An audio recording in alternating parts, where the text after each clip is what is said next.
ಇವತ್ತು ನಮ್ಮನೇಲಿ ಅಡಿಗೆ ಬಂದು ಟೊಮೆಟೊ ಸಾರು ಮತ್ತೆ ಸಿಗುಂಬಳಕಾಯಿ ಕಾಯಿಗೊಜ್ಜು ಮಾಡಿದೀನಿ. ಸಿಗುಂಬಳಕಾಯಿ ಕಾಯಿಗೊಜ್ಜು ಅಂತೂ ಬಿಸಿ ಬಿಸಿ ಅನ್ನಕ್ಕಂತೂ ಸಖತ್ತಾಗಿರುತ್ತೆ, ಒಳ್ಳೆ ಟೇಸ್ಟ್ ಕೊಡುತ್ತೆ. ಅದಕ್ಕೆ ಸ್ವಲ್ಪ ಮೊಸರು ಹಾಕಿ ಮಾಡೋಂಥದ್ದು.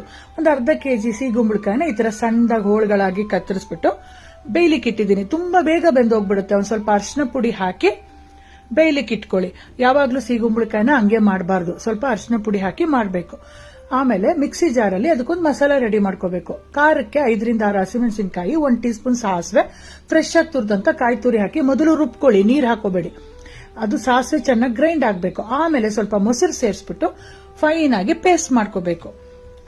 ಈ ಬೆಂದಂತ ಸಿಗುಂಬಳಕಾಯಿಗೆ ಈ ರುಬ್ದಂತ ಪೇಸ್ಟ್ ಅನ್ನ ಸೇರಿಸ್ಬಿಟ್ಟು ಚೆನ್ನಾಗಿ ಕುದಿಸ್ಬೇಕು. ಮೊಸರನ್ನ ಇನ್ನೂ ಸ್ವಲ್ಪ ಸೇರಿಸ್ಕೋಬೇಕು. ನಾವು ರುಬ್ಲಿಕ್ಕೆ ಸ್ವಲ್ಪ ಹಾಕಿದೀವಲ್ವಾ, ಅಷ್ಟು ಸಾಕಾಗಲ್ಲ. ಇನ್ನೊಂದು ಅರ್ಧ ಲೀಟರ್ ಮೊಸರನ್ನ ಹಾಕಬೇಕು.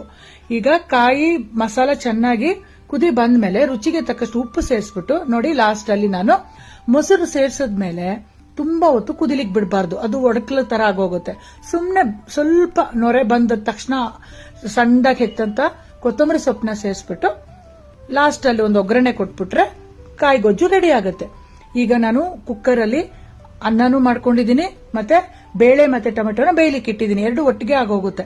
ಈಗ ಬೆಂದಂತ ಬೇಳೆನ ಹೊರಗಡೆ ತೆಗೆದು ಟೊಮೆಟೊನ ಒಂದು ಬೇಸನ್ಗೆ ಹಾಕೊಂಡು ಆ ಟೊಮೆಟೊ ಮೇಲಿರೋ ಸಿಪ್ಪೆನೆಲ್ಲ ತೆಗೆದ್ಬಿಟ್ಟು ನೋಡಿ, ಬೇಳೆನೂ ಕುದೀತಾ ಇದೆ.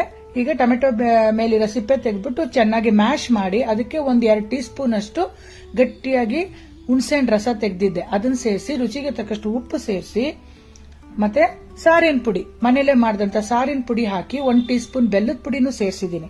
ಸಾರಿನ ಪುಡಿ ಬಂದು ರೆಡಿಮೇಡ್ ಹಾಕೋಬಹುದು, ಮನೇಲೆ ಮಾಡಿದ್ರು ಚೆನ್ನಾಗಿರುತ್ತೆ.